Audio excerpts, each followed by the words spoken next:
आज हम करेंगे प्राचीन भारत के महत्वपूर्ण प्रश्न। तो पहला है, बुद्ध चरित्र की रचना किसने की? ये करी थी अश्वघोष ने।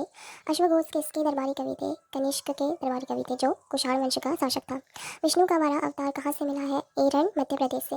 सबसे पहले सती प्रथा के प्रमाण कहाँ से मिले? तो ये एरन अभिलेख से, जो मध्य प्रदेश से प्राप्त हुआ था।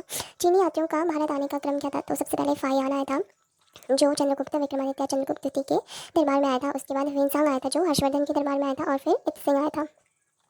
गृहपति कौन थे? गृहपति छोटे किसान को कहते हैं। भारत में विदेशी आक्रमणकारियों का क्रम क्या था? तो सबसे पहले हिंद यमन शासक भारत आए थे, उसके बाद शक, उसके बाद पार्थियन और उसके बाद कुषाण शासक। अगला क्वेश्चन है, अरिका मेडू बंदरगाह कहाँ है? तो ये है पुडुचेरी में, जहाँ से भारत और रोम के व्यापार की जानकारी मिलती है। अगला क्वेश्चन है, पंचतंत्र के लेखक कौन थे? विष्णु शर्मा। वीणा बजाते हुए किस गुप्तकालीन शासक को उसके सिक्कों में चित्रित किया गया है? तो ये समुद्रगुप्त को किया गया है, और इसे संगीत प्रेमी भी कहा गया, क्योंकि ये अपने सिक्कों में वीणा बजाते हुए इसकी चित्र बना हुआ था। अगला क्वेश्चन है, गुप्तकालीन सिक्के क्या कहलाते थे? गुप्तकालीन सिक्के दिनार कहलाते थे, जो सोने के सिक्के होते थे। अगला क्वेश्चन है, चरक जो एक चिकित्सक थे, वो किसके दरबार में थे? वह कनिष्क के दरबार में थे। अगला क्वेश्चन, मुद्रा राक्षस किसकी रचना है? तो मुद्रा राक्षस विशाखदत्त की रचना है। गांधार कला शैली किन दो शैलियों का मिश्रण है? यह भारतीय और यूनानी शैली का मिश्रण है।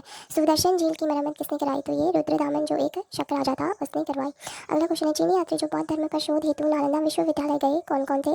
तो इत्सिंग और ह्वेनसांग गए थे। लास्ट क्वेश्चन है, त्रिपक्षीय संघर्ष किन किन के बीच हुआ था? तो त्रिपक्षीय संघर्ष पाल, प्रतिहार और राष्ट्रकूट वंश के बीच हुआ था, जिसमें से राष्ट्रकूट वंश के शासक विजयी हुए थे, और यह त्रिपक्षीय संघर्ष कन्नौज को प्राप्त करने के लिए हुआ था।